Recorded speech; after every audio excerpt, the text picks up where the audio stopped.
Le but du jeu, de cette saison 5, puis de ce que je vais faire, de ce que je vais continuer à faire, c'est de dire la comédie, c'est pas un genre. La comédie, c'est un vernis.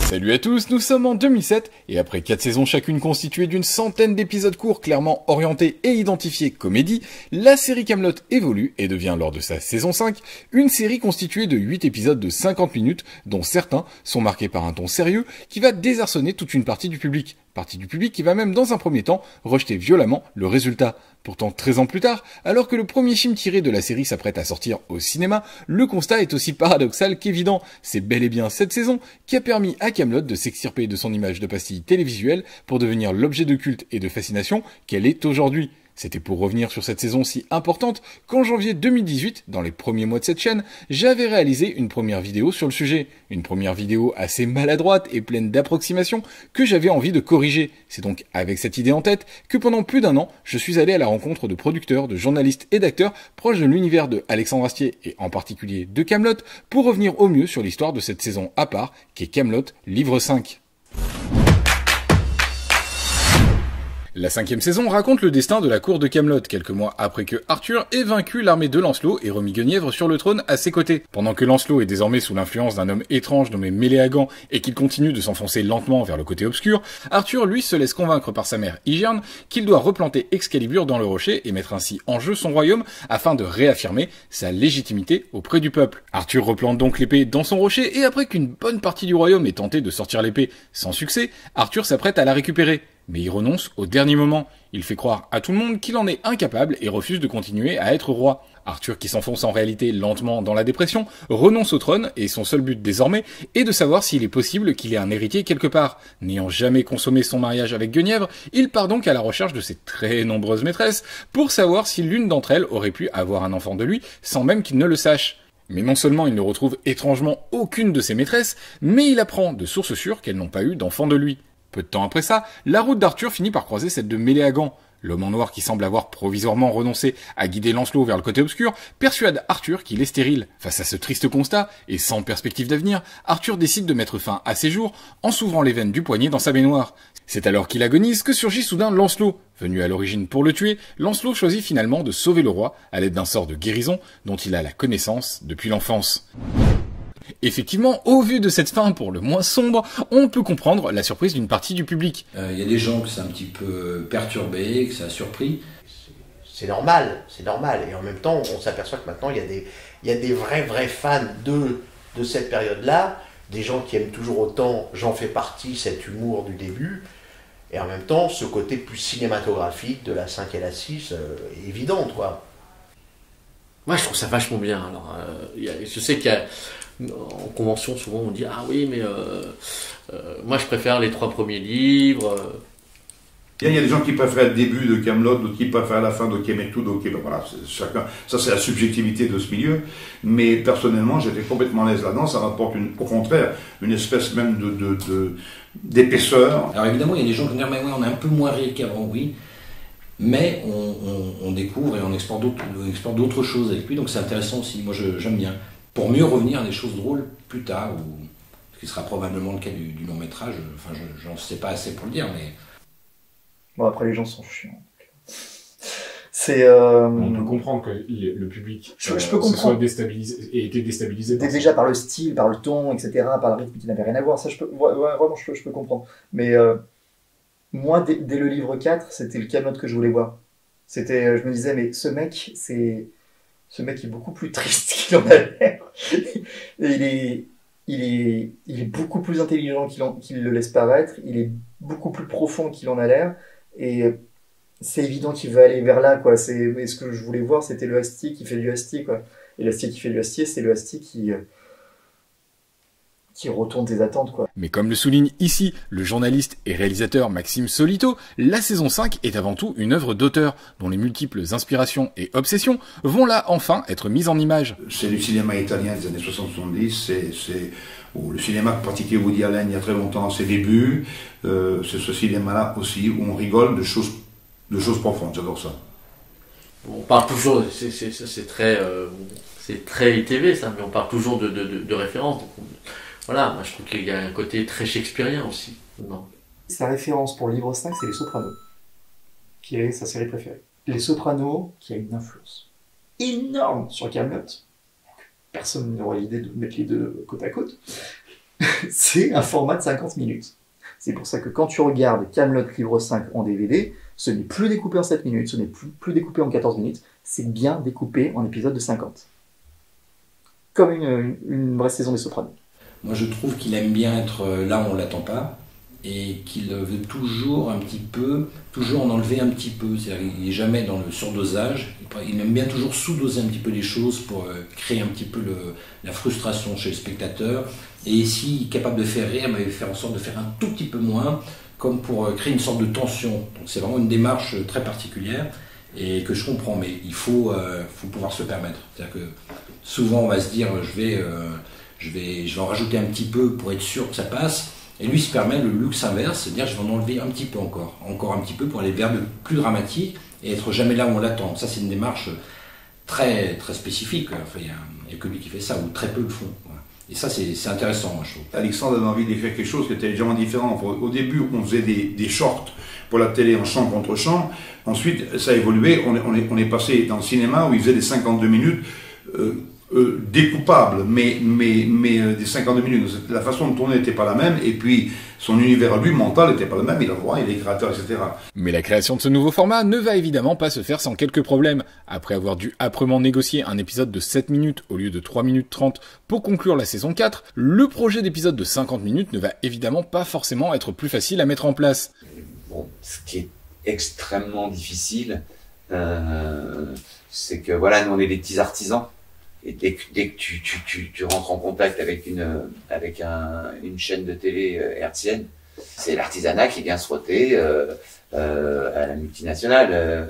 Bon, c'est un peu caricatural, mais c'est-à-dire que eux, ils ont des timings, c'est 3:30 et c'est pas 3:31.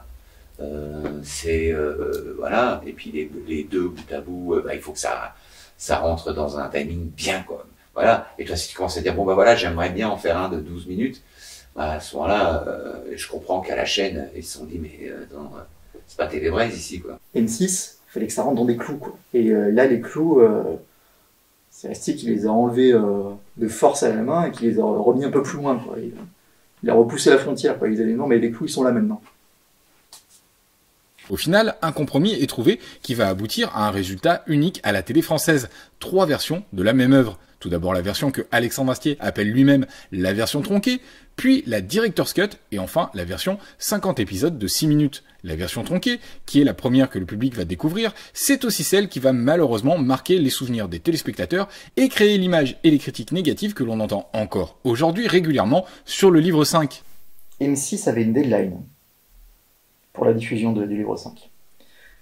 Ça a pris beaucoup plus de temps à Astier que les 4 premiers livres. On peut comprendre pourquoi, parce que les moyens sont pas du tout les mêmes. C'est presque plus la même série déjà à ce moment-là. On voit bien avec le tournage en extérieur, les mouvements de caméra, la caméra n'est plus fixe. Le fait qu'il y ait beaucoup plus d'acteurs, le fait qu'il y ait beaucoup plus de décors, le fait qu'il y ait beaucoup plus de costumes, qu'il y a beaucoup plus de moyens mis en œuvre. Il y a des célébrités, beaucoup plus de célébrités qu'avant qui viennent tourner, t'as Christian Clavier, plein de gens, etc. Le fait est que la saison 5 n'était pas prête. Enfin, le livre 5 n'était pas prêt pour la diffusion, au moment de la diffusion.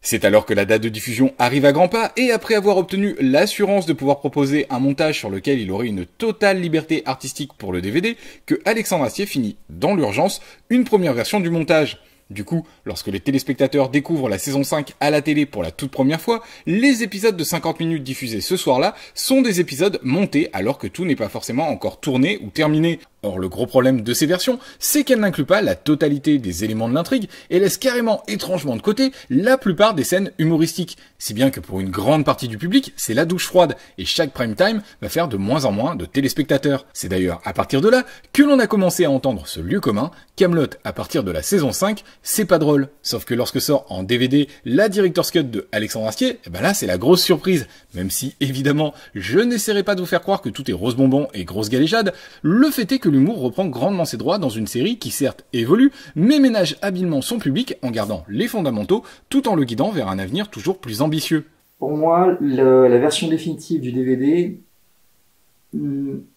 ne fait que accentuer le fond de ce que Astier veut faire ensuite du livre 6 et de ce qu'il prévoit pour le futur de Kaamelott. C'est-à-dire, n'oubliez pas que c'est une série comique, on essaie de dire ça, n'oubliez pas que c'est une série comique, mais oui, je vais vous prendre par la main, mais on va dériver vers ce que j'ai envie de dire. On va dériver vers ce que moi je veux vraiment. Et ça va pas être la légende du roi Arthur telle que vous l'attendez, ça va pas être le Kaamelott que vous connaissez, ça va être autre chose, mais ça va être mon truc. Voilà, c'est ça qu'il est en train de dire. Je comprends les fans qui tout d'un coup sont un peu désarçonnés, ah bon, c'est plus 3 minutes. Je comprends et les fans et je comprends évidemment l'auteur qui a envie de prendre de l'ampleur, de raconter autre chose et donc de le raconter différemment et en temps et avec un humour beaucoup plus dissimulé, on va dire, beaucoup moins présent. Moi, ça me convient comment dire, tout à fait, dans la mesure où moi je suis vraiment un enfant du cinéma italien des années 60-70, Risi, Scola, Fellini, pour moi c'est ça mes références, c'est-à-dire le drame, et sur le drame, pour que le drame soit supportable, le rire. Et je crois qu'Alexandre a ça au fond de lui d'une façon très présente. On le sent avec le film qu'il a fait avec Adjani, l'évolution qu'il a eue. Je ne sais pas ce que sera le film qui va sortir, je n'en sais rien. Je ne sais même pas quand est-ce qu'il sort et ce sera le film, mais ce qu'il en a fait. Mais en tout cas, il a cette profondeur en lui. Et c'est ce qui rend intéressant ce qu'il écrit, c'est-à-dire que ça n'est pas uniquement du boulevard, ça n'est pas ça, c'est pas le polar au chaud, quoi. Oui, bon, c'est-à-dire que c'est autre chose, et c'est pour ça que ça m'a passionné et intéressé. Moi,